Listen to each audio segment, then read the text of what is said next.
पहले समय में ना एक था राजा, एक थी रानी। पूरा का पूरा पावर था राजा के हाथ में और जनता करती थी गांड गुलामी। मैं मजाक नहीं कर रहा। चाहे बात हो कानून बनाने का तो कौन बनाएगा? राजा। वो कानून फॉलो हो रहा है नहीं हो रहा है वो भी देखेगा राजा। अगर किसी को पनिश करना हो तो वो भी करेगा राजा। कुल मिला के बात ये है, पूरा का पूरा पावर पहले था राजा के हाथ में, फिर आया बैक टू प्रेजेंट आज का टाइम, जहाँ राजा लौंडियाबाजी के चक्कर पे बर्बाद हो गया है और पूरा पावर अब है गवर्नमेंट के हाथ पे। और गवर्नमेंट के अंदर पे क्या होता है? पावर शेयरिंग होता है और इस चैप्टर का नाम भी है पावर शेयरिंग। हाँ, कैसे शेयर होता है? पहला लेजिस्लेचर, कानून बनाने वाले। दूसरा एग्जीक्यूटिव, कानून फॉलो हो रहा है नहीं हो रहा है वो देखने वाले। और आखिरी जुडिशरी, जो कानून सरकार ने बनाया है वो फॉलो कर रहा है नहीं कर रहा है। अगर नहीं कर रहा है तो पनिशमेंट देने का काम है जुडिशरी का, यानी पनिशमेंट देने वाले। यह वाला कुछ ज्यादा ही हो गया। लगता है फिजिक्स वाले का आइडिया भी यही से आया था। क्या कहते हो? मुझे तो लग रहा है यही साउंड कर रहा है। क्यों ना मैं भी इससे इंस्पायर होकर बीवी वाला बन जाऊँ। बट ये थोड़ा गलत साउंड कर रहा है। नहीं मतलब इट्स लाइक मैं बीबीओ का बिजनेस कर रहा हूँ। ऐसा कुछ नहीं है, मैं नहीं कर रहा ऐसा कुछ। फाइन, तुम लोग मुझे बीबी बुलाओ बस। खैर जो भी हो, जोक्स अपार्ट। तो मैंने यहाँ पे मजाक पे तुम्हें ये समझा दिया कि देखो आज के समय में पावर शेयरिंग होता है और इसी पावर शेयरिंग को इस चैप्टर पे 2 एग्जांपल्स के साथ डिटेल पे बताया गया है। बेल्जियम का एग्जांपल और श्रीलंका का एग्जांपल। पहले देखते हैं बेल्जियम में किस तरीके का लोग पावर शेयर करते हैं नहीं करते। जैसे कि तुम्हें पता ही है कि बेल्जियम एक बहुत ही छोटा सा यूरोपियन कंट्री है। बेल्जियम का बाउंड्री शेयर होता है फ्रांस से, नेदरलैंड से, जर्मनी से और लक्समबर्ग से।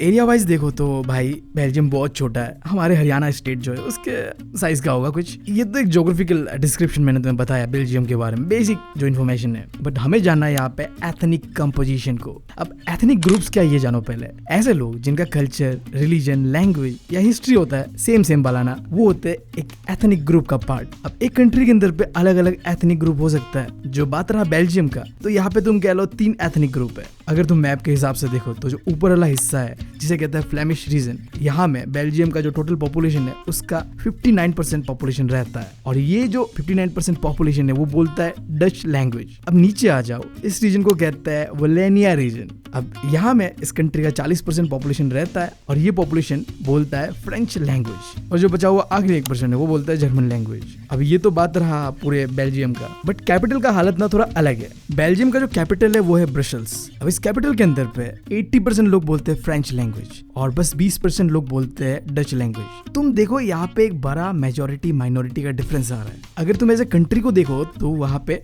डच लोग बोलने वाले ज्यादा है, ऑलमोस्ट 59%। बट कैपिटल के अंदर पे फ्रेंच बोलने वाले लोग ज्यादा है, ऑलमोस्ट 80%। अब देखो जब भी ऐसा होता है ना मेजोरिटी माइनॉरिटी वाला सीन, तो लड़ाई होता है। दोनों एक दूसरे को लेके इनसिक्योर होते हैं और जब लोग इनसिक्योर होते हैं भाई वहाँ भाई शांति कहाँ होगा। चाहे रिलेशनशिप हो या सिचुएशनशिप हो या पावर शेयरिंग एंड ऑल जो भी है। तो अब देखना हमें कि बेल्जियम के अंदर पे दिक्कत क्या था। वैसे दिक्कत से याद आया मुझे, इस देश की सबसे बड़ी दिक्कत के बारे में तो कोई बात ही नहीं कर रहा यार। हम सिंगल समाजों का दिक्कत, लाइक लिटरली जिसके पास बंदिया या बंदा है 2-3 लेके बैठा हुआ है और कुछ मेरे जैसे सिंगल लोग जो सालों से सिंगल ही है। अब सोच रहा हूँ कि सिंगल समाज का प्रेसिडेंट बन जाओ और इलेक्शन लड़ लूं और अगले इलेक्शन पे से एक मुद्दा बना दो। क्या कहते हो तुम? सपोर्ट करोगे तो बताओ। अगर तुम लोग सपोर्ट करोगे तो मैं तैयार हूँ बनने के लिए, सही में बता रहा हूँ। खैर जोक्स अपार्ट, मुद्दे पे आते हैं। क्या दिक्कत है बेल्जियम के अंदर पे? जैसे मैंने बताया, जो माइनॉरिटी था फ्रेंच बोलने वाले लोग, वो बहुत ही ना अमीर थे, पावरफुल थे। अब इस वजह से क्या होता है, देश के अंदर में जो इकोनॉमिक बेनिफिट्स है या एजुकेशन का जो बेनिफिट है वो अमीर लोग ले जाते हैं। जो गरीब लोग थे, स्पेशली जो डच बोलने वाले लोग थे, उन्हें हर एक बेनिफिट लेट मिलता था। अब देखो अगर तुम किसी के गांड में उंगली करोगे, उसे चुल मचाओगे तो भाई वो तो तुम्हें दिक्कत देगा ना। कंट्री के अंदर पे डच बोलने वाले लोग थे मेजोरिटी पे, बट मजे ले रहे थे माइनॉरिटीज, तो टेंशन बनता है। इससे लोग एक दूसरे के और झगड़ते हैं और ये जो टेंशन है बिटवीन 2 कम्युनिटीज ये चलता है 1950s से लेके 60s तक। और ये टेंशन जो कैपिटल था ब्रसेल्स, वहां पे बहुत ही ज्यादा होता है।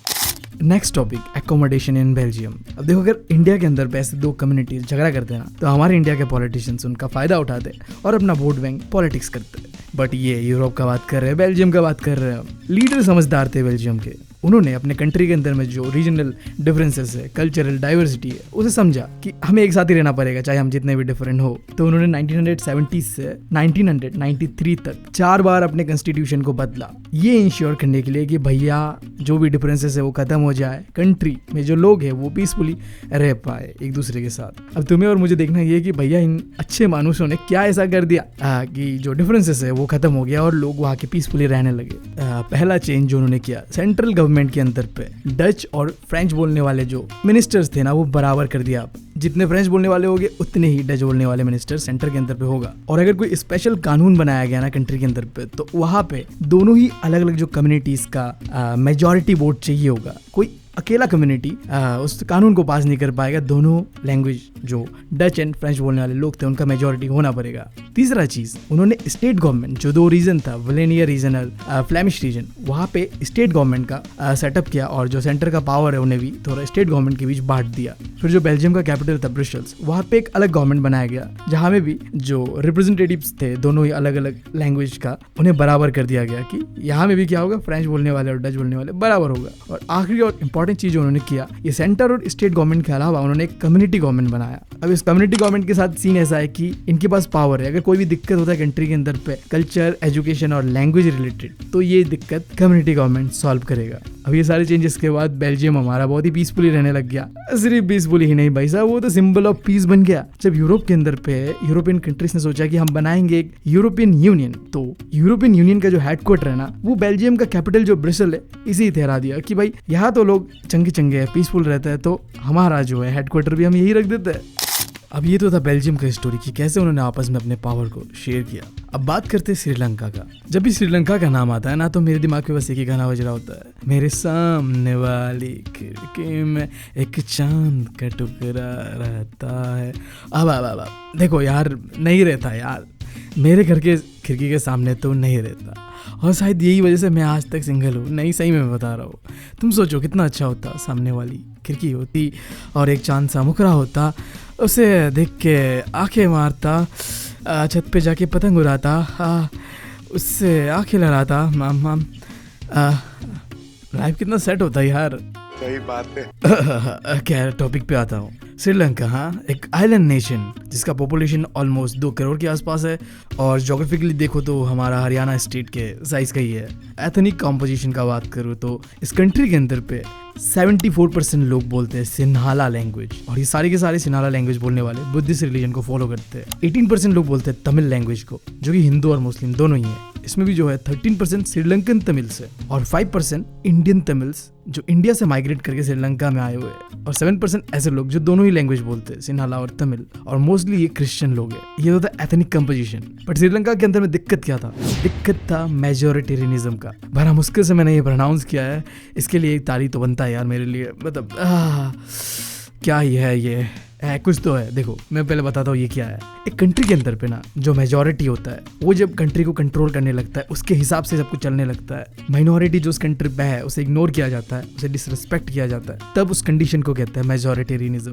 मतलब मेजॉरिटी क्या चलेगा भाई। अब श्रीलंका के साथ सीन ये था कि 1948 को तो उन्हें आज़ादी मिल गया था। आज़ादी मिलने के बाद वहाँ बनता है एक डेमोक्रेटिक गवर्नमेंट, बट ये डेमोक्रेटिक गवर्नमेंट डेमोक्रेसी के साथ तो बिल्कुल नहीं चल रहा था। एक डेमोक्रेसी के अंदर पे सबको इक्वली ट्रीट करा जाना चाहिए, बट यहाँ पे जो सिन्हाला लैंग्वेज बोलने वाले लोग थे ना, उन्हें गवर्नमेंट फेवर कर रहा था। 3 ऐसे स्टेप जो गवर्नमेंट ने लिया जिससे सीधा सीधा दिखता है कि गवर्नमेंट सिन्हाला लैंग्वेज बोलने वाले लोगों को फेवर कर रहा है। पहला चीज, 1956 को एक कानून पास करा गया जिसके बाद सिन्हाला लैंग्वेज श्रीलंका का official language, one and only official language बनता है। यानी सीधा सीधा बात है, तमिल को इग्नोर करा जा रहा है। खैर उनका लैंग्वेज तो लैंग्वेज है। तुम मुझे बताओ कि इंडिया का कितना सारा ऑफिशियल लैंग्वेज है। मुझे पता है तुम बताओगे, अगर नहीं बता रहे ना तो तुम जान लो एक बात इस चैनल के बारे में। आज तक जो भी मेरे सवालों का जवाब नहीं दिया ना, वो सिंगल ही मरा है। तो तुम अगर नहीं चाहते सिंगल मरना, अब तो देख लो यार, सिंगल बाबा का श्राप अगर नहीं लगना है तो दे दो जवाब, देख लो, तुम्हारा मर्जी है। खैर दूसरा, गवर्नमेंट ने ऐसे ऐसे पॉलिसीज को बनाया जो कि सीधा सीधा फेवर कर रहा था सिन्हाला लैंग्वेज बोलने वाले लोगों को। चाहे गवर्नमेंट जॉब हो या यूनिवर्सिटीज पे एडमिशन हो, फेवर उन्हें किया जाता था। और आखिरी चीज, जो नया नया कॉन्स्टिट्यूशन बना था उस कंट्री का, वो सीधा सीधा प्रॉमिस कर रहा था ये बात कि हम बुद्धिज्म को प्रोटेक्ट करेंगे और प्रमोट करेंगे। अब तुम लॉजिक लगाओ, बुद्धिज्म किसका रिलीजन था? सिन्हाला लैंग्वेज बोलने वाले लोगों का। तुमने देखा कि 3 ऐसे स्टेप जो गवर्नमेंट ने लिया जो दिखा रहा है ये चीज़ कि गवर्नमेंट यार अब थोड़ा गड़बड़ है, थोड़ा नहीं बहुत ज़्यादा गड़बड़ है। अब तमिल बोलने वाले लोग अंधे तो थे नहीं, उन्हें दिख रहा था कि उनका लैंग्वेज, उनका कल्चर, उनका रिलीजन को इग्नोर करा जा रहा है, और सीधा सीधा कॉन्स्टिट्यूशन ये काम कर रहा है। ऐसा नहीं कि कोई आदमी कर रहा है, गवर्नमेंट कर रहा है, कॉन्स्टिट्यूशन कर रहा है, तो दिक्कत तो आएगा यार। तुम मासूम इंसानों को छेड़ोगे तो वो तो भड़केंगे ना यार। तो यहाँ पे अब कन्फ्लिक्ट शुरू होता है सिन्हाला और तमिल लोगों के बीच। Conflict between Tamils and Sinhalas. कैसा होता है कन्फ्लिक्ट? देखो, श्रीलंका के जितने तमिल थे उन्होंने पॉलिटिकल पार्टीज बनाया जो कि स्ट्रगल करेगा 3 चीजों के लिए। तमिल को ऑफिशियल लैंग्वेज बनाओ, दूसरा रीजनल ऑटोनॉमी। इसका मतलब ये है, देखो सीधा सीधा दिख रहा था, गवर्नमेंट सीधा सीधा फेवर कर रहा था सिनालास को, तो तमिल जितने भी लोग थे जो एरियाज पे रहते थे उन्हें ऑटोनॉमी दे दो। ऑटोनॉमी इन द सेंस हम खुद से अपने आप को गवर्न करेंगे, हमें तुम्हारा जरूरत नहीं है। और तीसरा चीज, जॉब्स के मैटर पे, एजुकेशन के मैटर पे हमें इक्वल अपॉर्चुनिटी मिलना चाहिए। बट तुम्हें पता है गवर्नमेंट तमिल्स का नहीं सुनने वाला था। तो जैसे हमारी मम्मी हमारा ट्रिप पे जाने वाला प्लान को रिजेक्ट करते हैं ना, इसी तरीके से गवर्नमेंट ने भी ये सारे डिमांड को रिजेक्ट कर दिया यार। ट्रिप से याद आया, रिसेंटली गोवा जाने वाला था मैं, हाँ अपने दोस्तों के साथ जाने वाला था बस। वो चले गए, मैं जाने वाला था, मैं सही में जाने वाला था। हाँ मैं जाने वाला था। फाइन, जाऊंगा एक दिन, इतना पैसा कमा लूंगा ना सारा, मम्मी को बताऊंगा नहीं, सीधा चला जाऊंगा और 6,000 रुपया अपना काम बन जाएगा। खैर हाँ, अब जब डिमांड को रिजेक्ट किया तो 1980s का जो समय था ना, यहाँ पे कई सारे पॉलिटिकल ऑर्गेनाइजेशन बना, स्पेशली तमिल लोग जो थे उन्होंने बनाया और डिमांड उठाई, बहुत खतरनाक डिमांड, एक सेपरेट कंट्री बनने का डिमांड कि हमें श्रीलंका के साथ रहना ही नहीं, हम अपना नया कंट्री बना रहे हैं, तमिल इलम उस कंट्री का नाम, ऐसा कुछ होगा। मोस्टली जो देखो श्रीलंका का नॉर्दर्न और जो ईस्टर्न पार्ट है ना, जहाँ पे ज्यादा पॉपुलेशन जो है तमिल लोग थे, इस पार्ट को कहा गया कि ये तमिल इलम बनेगा, यानी हमारा एक कंट्री बनेगा। अब देखो, अगर तुम्हें गवर्नमेंट पसंद नहीं आता है, लोग पसंद नहीं आता, लड़ो झगड़ो, जो करना है करो, प्रोटेस्ट करो, जो करना है करो, बट अगर तुम कंट्री को तोड़ने के बारे में बात करते हो तो भाई लड़ाई होगा, सिविल वॉर होगा, और सिविल वॉर होता है। अगर तुम्हें नहीं पता सिविल वॉर क्या है, तो जब दो ग्रुप्स के बीच वायलेंस भाई साहब घनघोर होता है, लाखों लोग मरते हैं, वॉर लाइक सिचुएशन कंट्री के अंदर पे आपस में अपने लोग लड़ने मरने लगते हैं, that process is called civil war. तो अब ऑप्शन था नहीं, श्रीलंका के अंदर भी होता है सिविल वॉर। हजारों लोग मारे गए, कई लोग अपना घर छोड़ के भागना पड़ा, अपना कंट्री छोड़ के भागना पड़ा, कई लोगों ने अपना जिंदगी खोया, और आखिर में 2009 को ये सिविल वॉर खत्म होता है। क्या फायदा हुआ इस लड़ाई का? कुछ नहीं।